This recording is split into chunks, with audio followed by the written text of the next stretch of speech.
Hello student, अस्सलाम वालेकुम। जुलै मैं मोहम्मद इलियास आपको करंट इलेक्ट्रिसिटी पढ़ा रहा हूँ। प्रीवियस लेक्चर में जो कि लेक्चर 22 था उसमें हमने किरचॉफ्स फर्स्ट रूल के बारे में पढ़ लिया था। आज हम जो है किरचॉफ सेकंड रूल के बारे में पढ़ेंगे। तो किरचॉफ सेकंड रूल को हम वोल्टेज रूल भी कहते हैं, वोल्टेज रूल, और इससे एक और नाम से भी हम जानते हैं लूप रूल, लूप रूल। ठीक है। किरचॉफ फर्स्ट रूल में जो कि करंट रूल था उसमें हमने कहा था कि किरचॉफ ने क्या कहा कि जो क्लोज सर्किट में जंक्शन पे जो algebraic sum of all the current है वो हमेशा क्या आता है, जीरो आता है। इसी तरह से किरचॉफ वोल्टेज रूल में क्या है कि इन ए क्लोज सर्किट में जो सम ऑफ द पोटेंशियल डिफरेंस है वो क्या आता है, जीरो आता है। ठीक है। तो हम इसमें लिख सकते हैं in a close circuit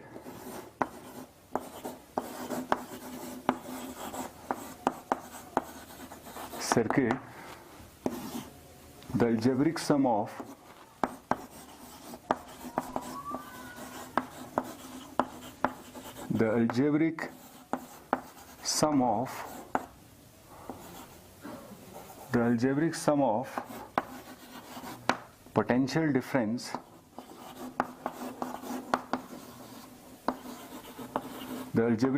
potential difference is always zero.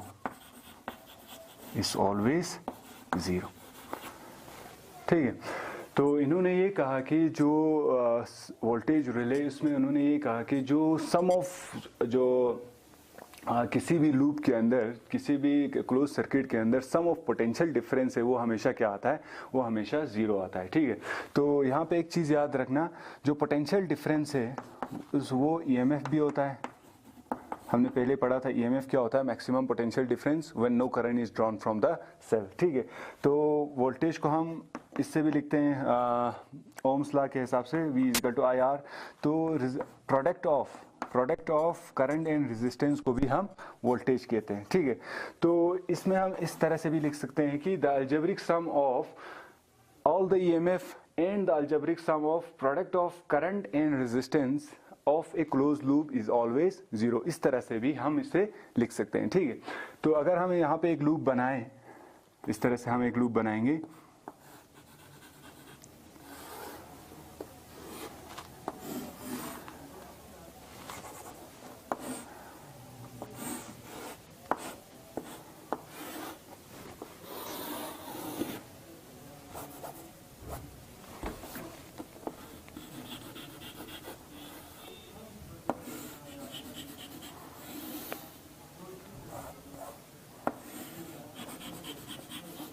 मान लेते हैं कि ये R1 है, ये हमारा R2 है और ये हमारा R3 है। ठीक है।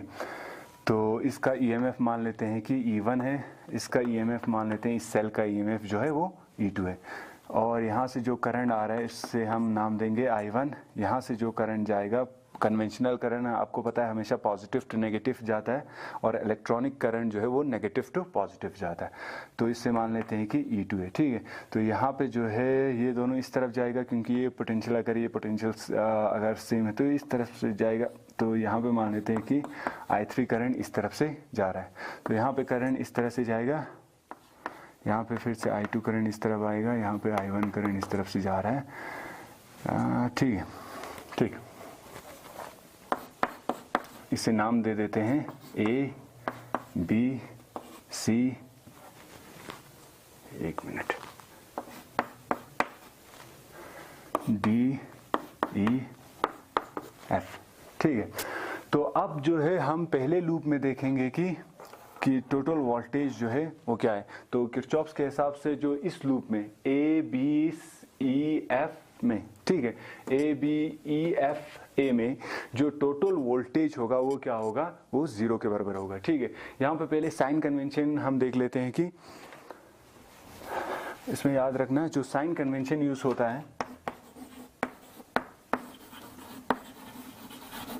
साइन कन्वेंशन, ठीक है।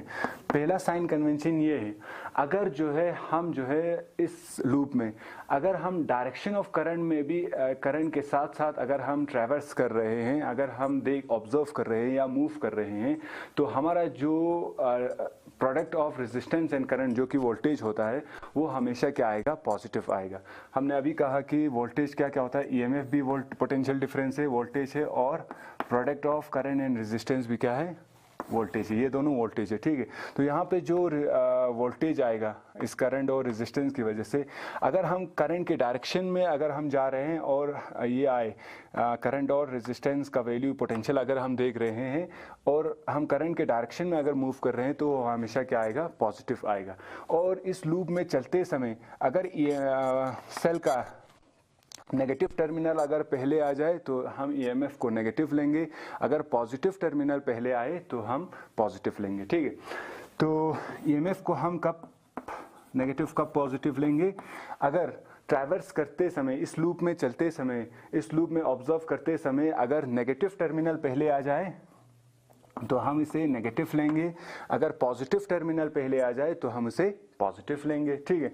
तो दूसरी बात, product of resistance and current को हम पॉजिटिव कब लेंगे, अगर हम करंट के डायरेक्शन में मूव कर रहे हैं तो हम उसे पॉजिटिव लेंगे, अगर हम इनवर्स डायरेक्शन ऑफ करंट के साथ मूव कर रहे हैं तो हम उसे क्या लेंगे, नेगेटिव लेंगे, अगर हम opposite to the flow of current जा रहे हैं तो हम उसे नेगेटिव लेंगे, ठीक है।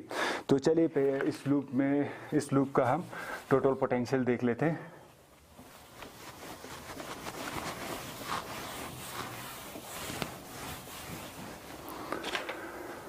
इस लूप में देख लेते हैं A B E F A, इस फर्स्ट लूप में, इस लूप में, ठीक है। इस लूप में हम देख लेते हैं। अब यहाँ से हम चलेंगे, ठीक है।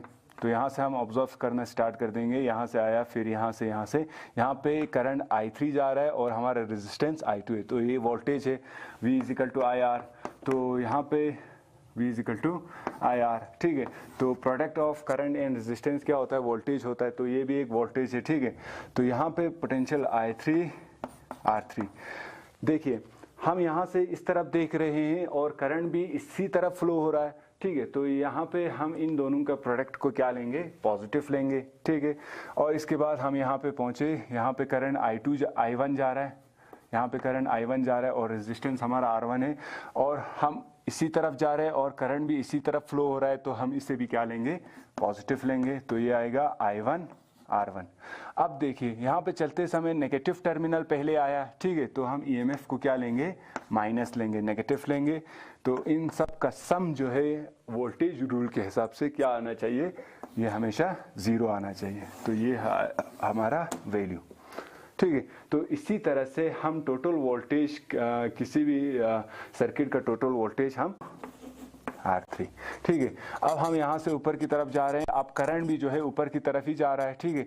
तो ये हम भी ऊपर की तरफ ही देख रहे हैं, तो ये I1 R1, तो ये पॉजिटिव हम लेंगे, I1 R1। अब यहाँ से चलते समय फिर से क्या आ रहा है, ईएमएफ हमारा पहले आ रहा है, ठीक है। Negative terminal of the cell पहले आ रहा है, तो हम इस ईएमएफ को क्या लेंगे, नेगेटिव लेंगे, -E1। तो इन सब का सम जो है वोल्टेज रूल के हिसाब से क्या आएगा, 0, ठीक है। तो इस तरह से जो है वोल्टेज रूल हमें कहता है कि जो algebraic sum of all the potential difference है इस पूरे लूप में या इस लूप में या इस पूरे लूप में, वो हमेशा क्या आना चाहिए, वो हमेशा 0 आना चाहिए, ठीक है।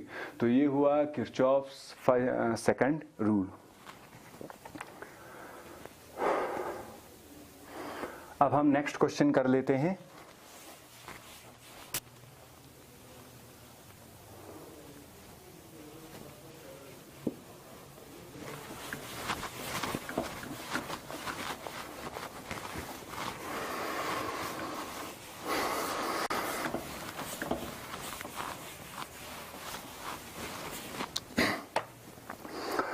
जो नेक्स्ट क्वेश्चन हमारा है वो है Wheatstone bridge. Wheatstone bridge,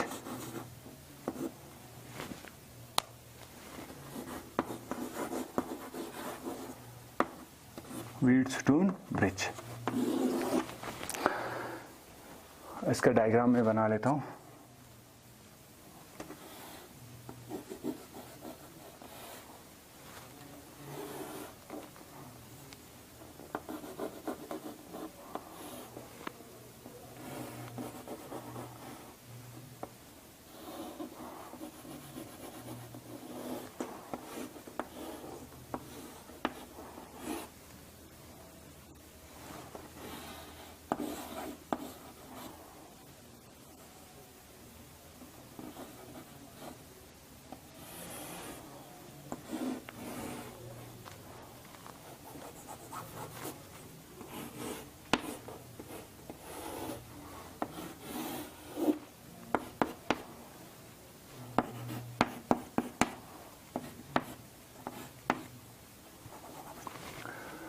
are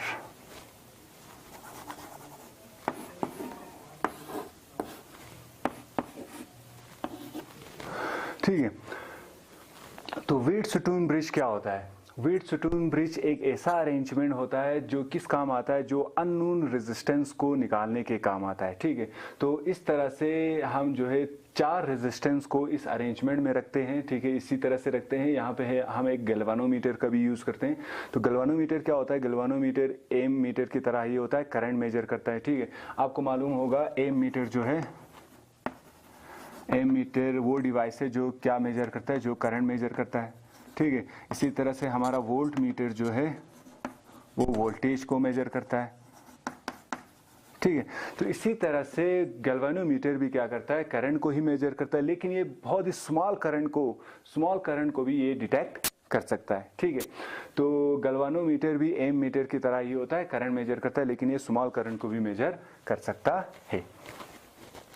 तो इस तरह से यहाँ पे जो है हमारा जो है 4 रेजिस्टेंस में से 3 रेजिस्टेंस हमें मालूम होता है। हम इसके हिसाब से जो है हम चौथे रेजिस्टेंस को हम आराम से निकाल सकते हैं। ठीक है, तो इस अरेंजमेंट में आप अच्छे से देखें। यहाँ पे जो है मान लीजिए यहाँ पे हमने 2 इस साइड 4 रेजिस्टर रखा हुआ है और बीच में हमने एक गैल्वानोमीटर रखा हुआ है।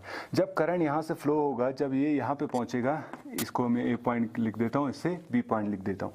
जब ये करंट जो है ए पे पहुँचेगा तो करंट डिवाइड होगा, आधी करंट यहाँ से चली जाएगी और आधी यहाँ से चली जाएगी। ठीक है, मान लेते हैं कि I1 करंट जो है, यहाँ से जो करंट फ्लो हो रहा है वो I1 है। ठीक है, तो यहां से कितना करंट फ्लो होगा? तो यहां से जाएगा I माइनस I1।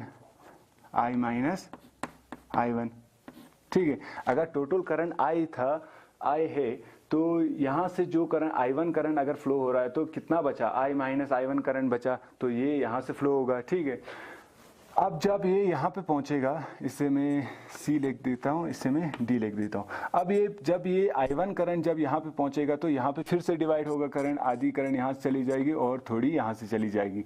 मान लेते हैं कि इस करंट को हम नाम रखेंगे IG करंट, और यहाँ से जो जा रहा है वो होगा हमारा I1 माइनस IG करंट। ठीक है, तो यहाँ पे ये करंट जब यहाँ पे इसके साथ मिलेगा, IG करंट के साथ मिलेगा, तो यहाँ पे हमारा टोटल करंट क्या बनेगा? यहाँ पे बनेगा हमारा I minus I1 plus IG। ये करंट जो है वो यहाँ से फ्लो होगा और ये सारा फिर से यहाँ पे मिलके क्या बनेगा? I करंट बनेगा। ठीक है, यहाँ तक समझ आ गया? ठीक, अब हम जो है इस हाफ में जो है, इस पहले हाफ में वोल्टेज किरचॉफ वोल्टेज रूल लगा के इसका सम निकालेंगे। ठीक है, इस हाफ में। ठीक है, ACDA। पहले हम इस हाफ में किरचॉफ्स करंट रूल अप्लाई करके हम इनके वोल्टेज को निकालने की कोशिश करेंगे। ठीक है, तो ये हमारे पास आएगा, यहां से हम स्टार्ट करते हैं I1P, क्योंकि ये वोल्टेज है, सम ये product of current and resistance क्या होता है? इस रेजिस्टेंस का नाम रखा है हमने P, इस रेजिस्टेंस का Q, इसका S, इसका R। ठीक है, I1P ये पॉजिटिव आएगा क्योंकि करंट भी इस तरफ फ्लो हो रहा है और हम भी इसी तरफ देख रहे हैं। ठीक है, अब ये जब यहाँ से इस तरफ आएगा तो करंट भी इस तरफ फ्लो हो रहा है। गैल्वानोमीटर भी रेजिस्टेंस का ही काम करता है। ठीक है, तो ये भी क्योंकि करंट इस तरफ फ्लो हो रहा है तो ये भी क्या आएगा? पॉजिटिव आएगा। IG अब यहाँ से देखिए, यहाँ पे हम इस तरफ देख रहे हैं और करंट जो है किस तरफ फ्लो हो रहा है, अपोजिट डायरेक्शन में फ्लो हो रहा है, तो ये क्या आएगा, नेगेटिव आएगा।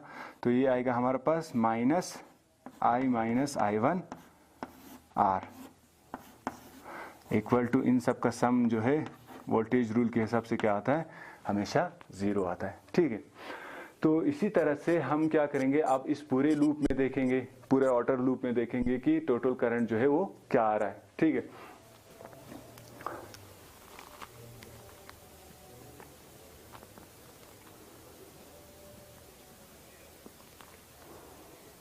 तो ये हमारे पास आएगा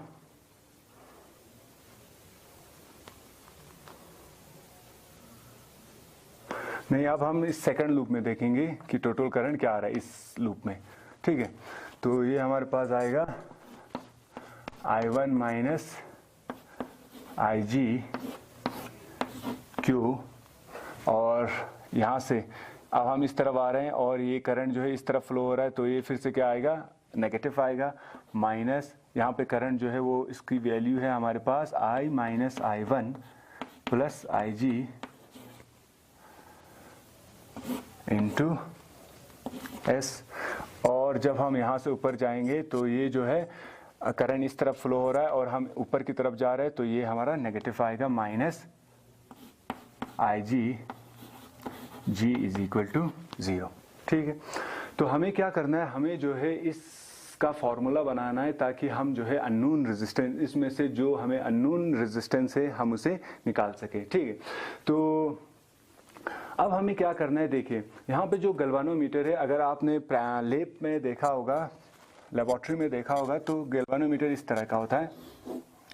तो यहाँ पे बीच में 0 लगा होता है और यहाँ पे इसका ये निडल होता है। ठीक है, तो अगर करंट ऊपर से नीचे की तरफ जा रहा है तो ये राइट साइड डिफ्लेक्ट कर जाता है, अगर ये अपोजिट डायरेक्शन में करंट फ्लो हो रहा है तो ये निडल जो है लेफ्ट साइड डिफ्लेक्शन शो करता है। अगर करंट फ्लो नहीं कर रही हो तो ये बीच में ही रहता है, 0 पे ही रहता है, डिफ्लेक्शन शो नहीं करता। ठीक है, अब हमें क्या करना है, अब हमें इस रेजिस्टेंस R को थोड़ा सा वेरी करना है ताकि जो है यहाँ पे जो पोटेंशियल ड्रॉप हो रहा है, पी जितना पोटेंशियल ड्रॉप कर रहा है वो आर भी उतना ही करे, और इन दोनों के दरमियान, सी और डी के दरमियान जो है पोटेंशियल जो है वो क्या हो जाए, सेम हो जाए। ठीक है, हमें आर को थोड़ा सा वेरी करके इन दोनों के दरमियान जो है पोटेंशियल डिफरेंस को क्या करना है, सेम करना है। ये इस तरह, अब पोटेंशियल डिफरेंस अगर सेम हो जाए, अगर यहाँ और यहाँ पे पोटेंशियल जो है वो सेम हो जाए, तब जो है करंट फ्लो नहीं करेगी। ये इस तरह से, जैसे आपके पास अगर किसी बॉटल में अगर पानी हो, तो अगर आप इसे हॉरिजॉन्टल पोजीशन पे रखेंगे तो पानी जो है ना इस साइड फ्लो होगा ना इस साइड फ्लो होगा, लेकिन आप एक साइड को अगर आप थोड़ा सा रेस करेंगे तो पानी जो है ये हाई पोटेंशियल पे हो, पानी जो है यहाँ से यहाँ फ्लो करने लगेगा। अगर आप इस साइड को थोड़ा सा ऊपर उठाए तो पानी यहाँ से यहाँ फ्लो करने लगेगा, लेकिन आप अगर उसे हॉरिजॉन्टल पोजीशन पे रखें तो अगर पोटेंशियल दोनों साइड बराबर है तो ये पानी ना यहाँ से यहाँ फ्लो होगा ना यहाँ से यहाँ फ्लो होगा। इसी तरह से अगर इन दोनों का पोटेंशियल अगर सेम है तो करंट जो है यहाँ से यहाँ फ्लो नहीं करेगा, तब जो है ये IG करंट जो है ये 0 बन जाएगा और ये गैल्वानोमीटर डिफ्लेक्शन शो नहीं करेगा। ठीक है, अगर इस केस में अगर ये हो जाए, अगर गैल्वानोमीटर 0 डिफ्लेक्शन शो करे, इस केस में हम कहते हैं कि जो हमारा ब्रिज है, जो हमारा व्हीटस्टोन ब्रिज है, ये बैलेंस हो चुका है। ठीक है, तो अगर हम R को वेरी करके IG करंट को 0 बनाए, IG करंट मान लेते हैं कि ये 0 हो चुका है, ब्रिज हमारा बैलेंस हो चुका है। ठीक है, इफ ब्रिज इज बैलेंस्ड, अगर हमारा ब्रिज बैलेंस हो चुका है, इसका मतलब है IG करंट जो है वो 0 हो चुका है। तो इस फॉर्मूले में आप देखिए, इस ऊपर वाले फॉर्मूले में आप देखिए, IG अगर 0 हो जाए तो ये पूरा टर्म जो है, ये पूरी टर्म जो है वो 0 हो जाएगी। ठीक है, तो इसको मैं हटा सकता हूँ, इसको मैं हटा सकता हूँ इस इक्वेशन से। ठीक है, इस इक्वेशन से मैं हटा सकता हूँ, यहाँ पे ये टर्म भी क्या हो जाएगी, 0 हो जाएगी, तो मैं इस टर्म को भी हटा सकता हूँ, इस टर्म को भी मैं हटा सकता हूँ, यहाँ से ये भी हट जाएगा, IG करंट 0 हो चुका है तो ये भी हट जाएगा। ठीक है, तो इसी तरह से यहाँ से ये भी हट जाएगा। तो हमारा जो इक्वेशन यहाँ पे बना, क्योंकि बोर्ड पे जगह नहीं इसीलिए मैं यहाँ पे ही इनको ठीक कर रहा हूँ। ठीक है, तो ये हमारे पास बना I1P minus I one R is equal to 0। ये इक्वेशन हमारा बना I one Q minus I one S is equal to 0। ठीक है,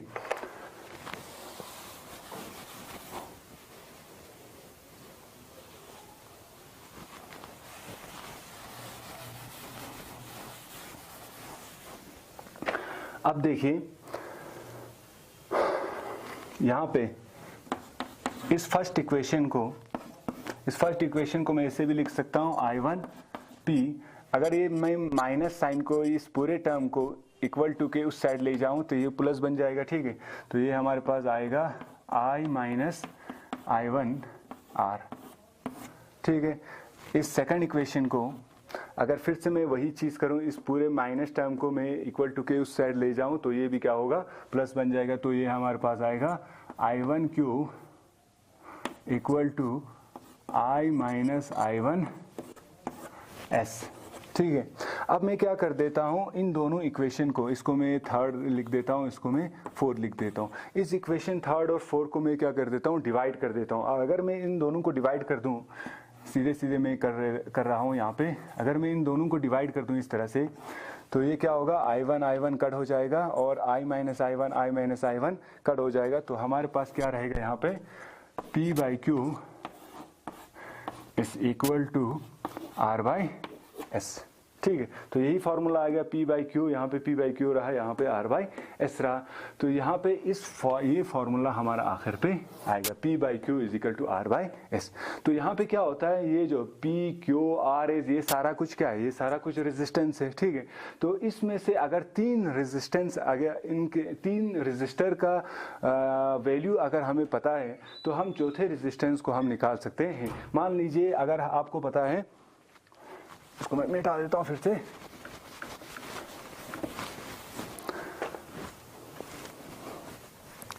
मान लीजिए P का वैल्यू आपको पता है, P जो है वो 4 ओम का है। ठीक है, और R का वैल्यू आपको पता है, R का वैल्यू है 2 ओम।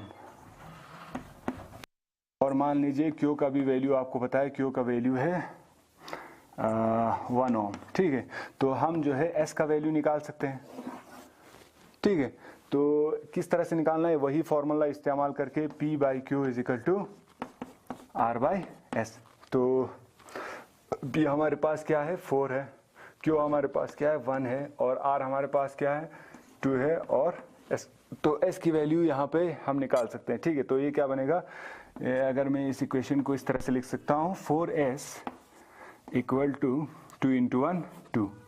ठीक है, तो S हमारा क्या होगा, S हमारा होगा 2 बाई 4, फिर 2 1 0 2 2 ज़ा 4, तो S हमारे पास आएगा 0.5 ओम।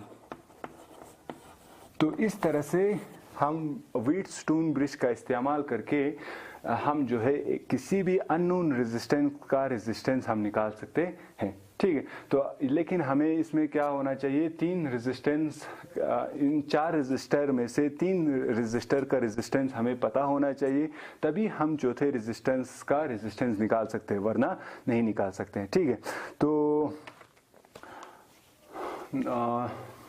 तो आज के लिए इतना ही, क्योंकि अगर कोई नेक्स्ट क्वेश्चन हम स्टार्ट करें तो इसके लिए टाइम नहीं है। ठीक है, तो आज हम यहीं पे रखते हैं। नेक्स्ट क्वेश्चन में हम मीटर ब्रिज और पोटेंशियोमीटर के को डिस्कस करेंगे। ठीक है, तो आज के लिए इतना ही। तो have a good day, thank you.